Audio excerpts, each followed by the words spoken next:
నమస్కారం. మహిళా న్యూస్కి స్వాగతం. ముందుగా ముఖ్యాంశాలు. పరిసరాల పరిశుభ్రతకు ప్రతి ఒక్కరూ బాధ్యత వహించాలి. Chief whip. కళాకారులకు ప్రభుత్వం గుర్తింపు ఇవ్వాలని తహసీల్దార్కు వినతి. రాష్ట్రంలో ప్రతి ఒక్కరూ పరిసరాల పరిశుభ్రతను బాధ్యతగా తీసుకోవాలని, 120 మైక్రాన్ల కంటే పలచని సింగిల్ యూజ్ ప్లాస్టిక్ నిషేధాన్ని అమలు చేయాలని ప్రభుత్వ chief whip Vinukonda MLA GV Anjaneyulu అన్నారు. పర్యావరణ పరిరక్షణ, పరిశుభ్రతల ప్రాముఖ్యతపై అవగాహన కల్పించి స్వచ్ఛ ఆంధ్ర ప్రతిజ్ఞ చేశారు. పట్నంలోని 27వ వార్డు హనుమాన్ నగర్ ప్రాథమిక పాఠశాల వద్ద నిర్వహించిన స్వచ్ఛ ఆంధ్ర, స్వచ్ఛ వినుకొండ కార్యక్రమంలో ప్రభుత్వ చీఫ్ విప్ జీవీ పాల్గొన్నారు. ప్రజాప్రతినిధులు, అధికారులతో కలిసి పరిసరాలను శుభ్రం చేశారు. పాఠశాల ఆవరణలో మొక్కలు నాటారు. పర్యావరణ పరిరక్షణ, పరిశుభ్రతల ప్రాముఖ్యతపై అవగాహన కల్పించి స్వచ్ఛ ఆంధ్ర ప్రతిజ్ఞ చేశారు. చెత్త కుప్పలు పేరుకుంటే అపరిశుభ్రత, బ్యాక్టీరియా పెరిగి ప్రజల ఆరోగ్యం పాడవుతుందన్నారు. అధికారులతో పాటు ప్రజలు కూడా భాగస్వామ్యం అయితేనే స్వచ్ఛతా కార్యక్రమాలు విజయవంతమవుతాయని గుర్తించాలని కోరారు. వైకాపా ప్రభుత్వంలో పన్నులపై ఉన్న శ్రద్ధ పరిశుభ్రతపై లేకపోయిందన్నారు. అందరూ కలిసి క్లీన్ ఆంధ్ర, గ్రీన్ ఆంధ్రాగా తీర్చిదిద్దాలని, 120 మైక్రాన్ల కంటే తక్కువ పలచని ప్లాస్టిక్ కవర్లు, గ్లాసులు వాడకూడదని తీర్మానించుకోవాలని కోరారు.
పరిశుభ్రంతో ఆరోగ్యం, మెరుగైన సమాజం కోసం, ప్రజలందరికీ మంచి ఆరోగ్యం కోసం ఈరోజు పరిశుభ్రాన్ని మెయింటైన్ చేయాల్సినటువంటి బాధ్యత ప్రతి ఒక్క పౌరుని మీద ఉంది. స్వచ్ఛ ఆంధ్రప్రదేశ్ సాధిద్దాం, స్వచ్ఛ వినుకొండని సాధిద్దాం, అలాగే స్వచ్ఛ దివస్ కార్యక్రమాన్ని విజయవంతం చేద్దాం.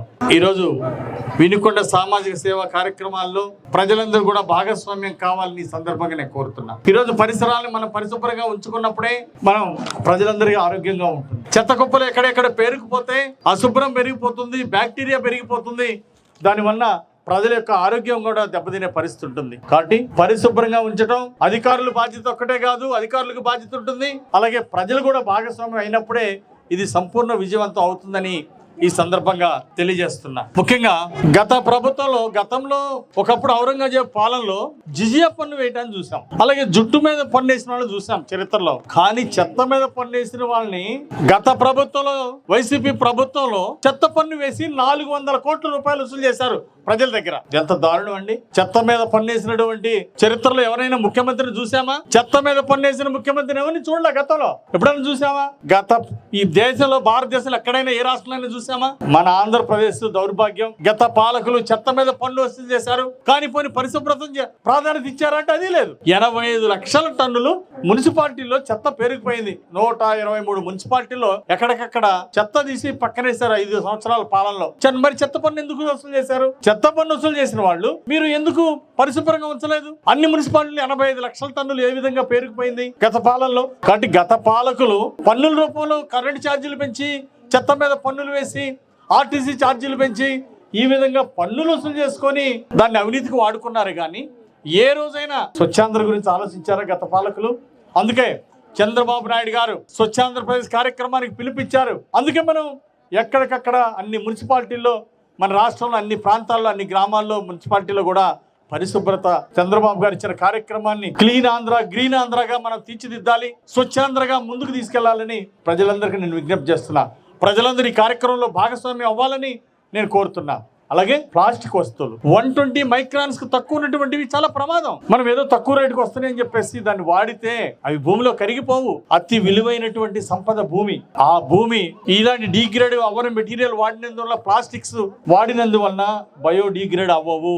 దానివల్ల సాయిల్ అంతా, భూమి అంతా పాడైపోతుంది, కలుషితం అయిపోతుంది, క్యాన్సర్ లాంటి వ్యాధులు వచ్చే ప్రమాదం ఉంది. అందుకోసం ఆరోగ్యం కోసం, భూమిని స్పాయిల్ చేయటం, క్యాన్సర్ లాంటి మహమ్మారి వ్యాధులు రాకుండా ఉండటం కోసం ప్రతి ఒక్కరు కూడా 120 మైక్రాన్స్ లోపు ఉన్నటువంటి కవర్లు కానీ, ప్లాస్టిక్ గ్లాసులు కానీ వాడొద్దని నేను ప్రజలందరికీ నేను విజ్ఞప్తి చేస్తున్నా. ఈ రాష్ట్రం అంతా కూడా మన రాష్ట్రం స్వర్గసీమగా మార్చాలి, మన రాష్ట్రం స్వచ్ఛాంధ్రప్రదేశ్గా మార్చాలి, ఆరోగ్య ఆంధ్రప్రదేశ్గా మార్చాలంటే, ఆరోగ్యంగా ఉండాలంటే ఇలాంటి ప్లాస్టిక్ 120 మైక్రాన్స్ లోపు వాటిని వాడకూడదు. ఇలాంటి వాటిని అట్లాగే బయోడిగ్రేడబుల్ మెటీరియల్ వాడాలి. బయోడిగ్రేడబుల్ మెటీరియల్, ఇలాంటి మెటీరియల్ ఇది వెంటనే 1 నెల రోజుల్లో 2 నెలల్లోనే భూమిలో కలిసిపోతుంది, ఎరువుగా తయారవుతుంది బయోడిగ్రేడబుల్ వాడినందువల్ల. కాబట్టి ఇది భూమికి మంచిది, ఆరోగ్యానికి మంచిది. కానీ ఇది నేను వ్యాపార సంఘాల వల్ల కూడా కోరుతున్నా, బయోడిగ్రేడ్ అయ్యే మెటీరియల్ ని తీసుకొచ్చి బ్యాగులుగా, వస్తువులుగా మీరు అమ్మండి. అందరం ప్రోత్సహిస్తాం. అంతేగాని సమాజానికి నష్టమైనవి, అలాగే కలుషితము 100 సంవత్సరాలు 1000 సంవత్సరాలు కూడా బయోడిగ్రేడ్ అవని 120 మైక్రాన్స్ లోపు ఉన్నటువంటి ప్లాస్టిక్వి, పేపర్స్ ఇలాంటివి ఏవి వాడొద్దని నేను ఈ సందర్భంగా అందరినీ కోరుతున్నాను. దీనికి వ్యాపారస్తులు, అలాగే వినియోగదారులు, ప్రజలందరూ కూడా సహకరించి ప్లాస్టిక్ వినియోగాన్ని తగ్గించి అసలు వాడకూడదని, బయోడిగ్రేడబుల్ వాటి స్థానంలో బయోడిగ్రేడబుల్ బ్యాగ్స్ కానీ, మెటీరియల్ కానీ వాడాలని ప్రజలందరికీ నేను విజ్ఞప్తి చేస్తూ, ఆరోగ్య ఆంధ్రప్రదేశ్ సాధిద్దాం, స్వచ్ఛాంధ్రప్రదేశ్ సాధిద్దామని మీ అందరికీ మనవి చేసుకుంటూ, ఈ రోజు ఈ కార్యక్రమంలో పాల్గొన్న ప్రతి ఒక్కరికి పేరు పేరున అభినందనలు తెలియజేస్తూ, చెత్త పన్ను తీసేసి చట్టాన్ని చేసినటువంటి చంద్రబాబు గారికి ధన్యవాదాలు. ఆనాడు గత పాలనలో చెత్త పన్ను వేసి 400 కోట్లు వసూలు చేస్తే, ఈరోజు చంద్రబాబు గారు చెత్త పన్ను తీసేసి ఓ చట్టం తీసుకొచ్చారు, చెత్త పన్ను వసూలు చేయొద్దని. అలాగే అక్టోబర్ 2 గాంధీ జయంతి నాటికి 85 లక్షల టన్నులు మున్సిపాలిటీలో, రాష్ట్రంలో పేరుకుపోయినటువంటి చెత్త అంతా, 5 సంవత్సరాలు ఉంచినటువంటి చెత్త అంతా అక్టోబర్ 2 కల్లా మొత్తం కూడా పరిశుభ్రం చేయాలని, అట్లా దాన్ని ఎరువుగా మార్చి సంపదగా సృష్టించాలని కూడా నేను అధికారులందరినీ కూడా నేను కోరుతున్నాను. అందుకే చెత్తను వదిలేసి ప్రజల్ని అనారోగ్యంలో పడేశారు గత పాలకులు. ఈ రోజు అక్టోబర్ 2 కల్లా ఈ చెత్తంతా కూడా 85 లక్షల టన్నులు రాష్ట్రంలో ఉన్న చెత్తంతా కూడా మరి ముఖ్యమంత్రి గారి ఆదేశాలతో, చంద్రబాబు గారి ఆదేశాలతో మొత్తం కూడా తొలగించడం జరుగుతూ ఉంది. అక్టోబర్ 2 కల్లా మొత్తం కూడా తొలగించి పరిశుభ్ర ఆంధ్రప్రదేశ్ని అందిస్తాము, ఆరోగ్యకరమైనటువంటి వాతావరణాన్ని తీసుకొస్తాము. ఈరోజు ప్రతిజ్ఞ చేసిన ప్రతి ఒక్కరికి అభినందనలు తెలియజేస్తూ, దీంట్లో అందరూ పరిశుభ్రం ఉంచడంలో ప్రతి ఒక్కరూ భాగస్వామ్యం అవ్వాలని కోరుకుంటూ, నాకు ఈ అవకాశం ఇచ్చిన అందరికీ పేరు పేరున నమస్కారాలు, ధన్యవాదాలు తెలియజేస్తున్నాను. పట్నంలోని 5వ వార్డు విద్యానగర్ నందు గిరిజన బాలికల హాస్టల్లో 10వ తరగతి విద్యార్థినులకు ఎగ్జామ్ ప్యాడ్, కిట్ మానవ సేవా సమితి ఆధ్వర్యంలో అందజేయడం జరిగింది.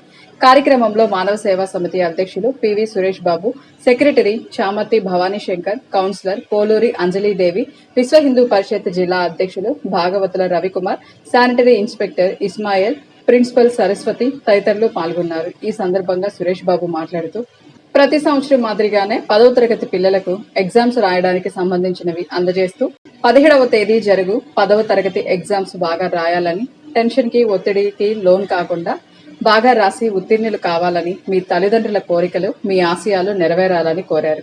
ప్రిన్సిపల్ సరస్వతి మాట్లాడుతూ, మా పాఠశాల అభివృద్ధిలో పిల్లల వసతుల సౌకర్యాల కొరకు పివి సురేష్ మర్చిపోలేమని అన్నారు. వినుకొండ నియోజకవర్గంలో 100 మంది కళాకారుల కుటుంబాలు ఉన్నాయని, కళలకు ఆదరణ లేక, పరిపుష్టి లేక అల్లాడుతున్నారని గుమ్మడి కళాపీఠం వ్యవస్థాపకులు గుమ్మడి వెంకటేశ్వర్లు తెలియజేశారు. కళాకారులకు సరైన గుర్తింపు ప్రభుత్వం కల్పించాలని కోరుతూ స్థానిక తహసీల్దార్ కార్యాలయం వద్ద నిరసన తెలియజేశారు. కళాకారులకు నివాస గృహాలు లేక, అద్దెలు చెల్లించలేక కడు దుర్భర పరిస్థితుల్లో కళాకారులు ఉన్నారని, ప్రభుత్వం వారు కళా ప్రదర్శనలకు అవకాశం కల్పించాలని, సాంస్కృతిక విభాగ నిధులు కళాకారులకు అందేలా చూడాలని, కళాకారులకు పెన్షన్ వచ్చే విధంగా చర్యలు తీసుకోవాల్సిన అవసరం ఎంతైనా ఉందన్నారు. ప్రభుత్వం కళాకారులపై దృష్టి సారించి కళాకారులకు ఒక కాలనీ ఏర్పాటు చేస్తే బాగుంటుందని వినతి పత్రంలో కోరారు. అనంతరం తహసీల్దార్కు పలు సమస్యలపై వినతి పత్రం అందజేశారు. త్వరలో కళాకారుల సమస్యలను పరిష్కరిస్తానని హామీ ఇచ్చారు. దుర్భరమైనటువంటి పరిస్థితుల్లో జీవిస్తూ ఉన్నారు. కళా ప్రదర్శనలు జరగక కళాకారులకి గుర్తింపు కార్డులు లేక, అర్హులైన కళాకారులకి పెన్షను రాక, ఉండటానికి ఇళ్ళు లేక, అద్దెళ్లలో ఉంటూ అద్దెలు కట్టుకోలేనటువంటి పరిస్థితి, ప్రోగ్రామ్స్ లేక, కుటుంబాన్ని పోషించుకోలేక ఈ రోజున వినుకొండ మండలంలో కళాకారులు దయనీయమైనటువంటి స్థితిలో ఉన్నారు. దీనికి గుమ్మడి కళాపీఠం వినుకొండ కమిటీ సభ్యులు గౌరవనీయులైనటువంటి తహసీల్దార్ గారికి మెమోరాండం ఇవ్వటానికి వారి అనుమతి కోరగా వారు అంగీకరించారు. ఒకటే కోరుతా ఉన్నాం, ప్రభుత్వం కళాకారుల్ని ఆదుకోవాల్సినటువంటి అవసరం ఎంతైనా ఉంది. మరీ ముఖ్యంగా ప్రతి మనిషికి కూడా రాజ్యాంగం ప్రకారం తినటానికి తిండి, ఉండటానికి ఇల్లు అనేది కనీస హక్కులు. మరి ఈ రోజున వాళ్ళ కళని నమ్ముకొని వారి యొక్క కళా ప్రదర్శనలో జీవితం మొత్తం కూడా అర్పించి ఎటువంటి ఆధారం లేకుండా చివరికి చనిపోతే మట్టి చేసుకోవడానికి కూడా డబ్బు లేనటువంటి దయనీయమైనటువంటి పరిస్థితుల్లో ఉన్న నేపథ్యంలో గుమ్మడి కళాపీఠం వినుకొండ కమిటీ దరిదాపుగా ఒక 50 మంది తీవ్రంగా ఆలోచించి కళాకారులు ఆదుకోవాలనేటటువంటి ఆలోచనతోటి ముందుకు వస్తూ ఉన్నందుకు వ్యవస్థాపక అధ్యక్షుడిగా నేను వారికి అభినందనలు తెలియజేస్తా ఉన్నాను. భవిష్యత్తులో మనందరం కూడా కలిసి ప్రభుత్వం ద్వారా, ప్రభుత్వ అధికారుల ద్వారా మన జీవితాలని మనమే బాగు చేసుకోవాలి. మనందరం కూడా ఐక్యంగా ఉండాల్సినటువంటి అవసరం ఉంది. అవసరమైన మేర మరి స్థానిక శాసనసభ్యులు గారికి మెమోరాండం ఇవ్వటం కానివ్వండి, కలెక్టర్ గారికి మెమోరాండం ఇవ్వటం కానివ్వండి, సంబంధించినటువంటి కళాకారులకు సంబంధించినటువంటి మంత్రి గారికి మెమోరాండం ఇవ్వటం కానివ్వండి, ఇవన్నీ కూడా దశల వారీగా చేస్తూ మన యొక్క హక్కుల కోసం మనం పోరాడాల్సినటువంటి అవసరం ఉన్నందున కళాకారులందరూ కూడా గుర్తించండి. భవిష్యత్తులో ఏ పిలిపించినా కానీ కమిటీ మీరు వచ్చి కార్యక్రమాల్లో పాల్గొని మరి మన యొక్క బాధల్ని ప్రభుత్వానికి, అధికారులకు తెలియజేసి వారి యొక్క మరి సహాయ సహకారాలని మనం పొందాల్సినటువంటి అవసరం ఉంది. మరీ ముఖ్యంగా కళాకారులకి నివేశ స్థలాలు వినుకొండ మండలంలో కేటాయించాలని చెప్పని ప్రధానమైనటువంటి డిమాండ్తో ఈ రోజున తహసీల్దార్ గారికి మెమోరాండం ఇవ్వడం జరుగుతుంది. హాజరైన ప్రతి ఒక్క కమిటీ మెంబర్కి, కమిటీ సభ్యులకి అందరూ కూడా పేరు పేరున ధన్యవాదాలు తెలుపుకుంటూ మండల స్థాయిలో నరగాయపాలెం గ్రామ పంచాయతీ పరిధిలో స్వర్ణాంధ్ర స్వచ్ఛాంధ్ర కార్యక్రమం నిర్వహించారు. కార్యక్రమంలో మండల ప్రత్యేక అధికారి కందుల శ్రీరాములు, మండల స్థాయి అధికారులు, స్థానిక ప్రజా ప్రతినిధులు పాల్గొన్నారు. కార్యక్రమంలో భాగంగా తొలుత గ్రామంలో పర్యటించి మురుగు కాలువల పూడికి తీత, చెత్త కుప్పలను తొలగించడం, ముఖ్య ప్రదేశాలలో పిచ్చి మొక్కల తొలగింపు, త్రాగునీటి వనరుల శుభ్రతను పరిశీలన చేయడంతో పాటు మార్చి నెల థీమ్ అయిన సింగిల్ యూజ్ ప్లాస్టిక్ నిషేధంపై గ్రామంలో విస్తృత అవగాహన కల్పించారు. అనంతరం ర్యాలీ నిర్వహించి మండల పరిషత్ ప్రాథమిక పాఠశాల వద్ద స్వచ్ఛాంధ్ర ప్రతిజ్ఞ తీసుకోవడం జరిగిందన్నారు. పట్నంలోని మర్కజ్ మసీదులో జరిగిన ఇఫ్తార్ విందులో ప్రభుత్వ చీఫ్ విప్ జీవి ఆంజనేయులు పాల్గొన్నారు. ఈ సందర్భంగా ఆయన ముస్లిం సోదరులతో మాట్లాడుతూ రంజాన్ పండుగ ప్రాముఖ్యతను గురించి వివరించారు. ఈ పవిత్ర మాసంలో ముస్లిం సోదరులు అందరూ ఆనందంగా జరుపుకోవాలని, స్తోమత లేని పేదలకు సహాయం చేసి ప్రతి ఒక్క ముస్లిం సోదరులు సంతోషంగా పండుగ జరుపుకునే విధంగా సాయపడాలని ఆ దైవ ప్రవక్త బోధించిన విషయాలను తెలియజేశారు. ఇంతటితో వెనిలా సమాప్తం. తిరిగి రేపటి వెనిలా న్యూస్లో కలుసుకుందాం. నమస్కారం.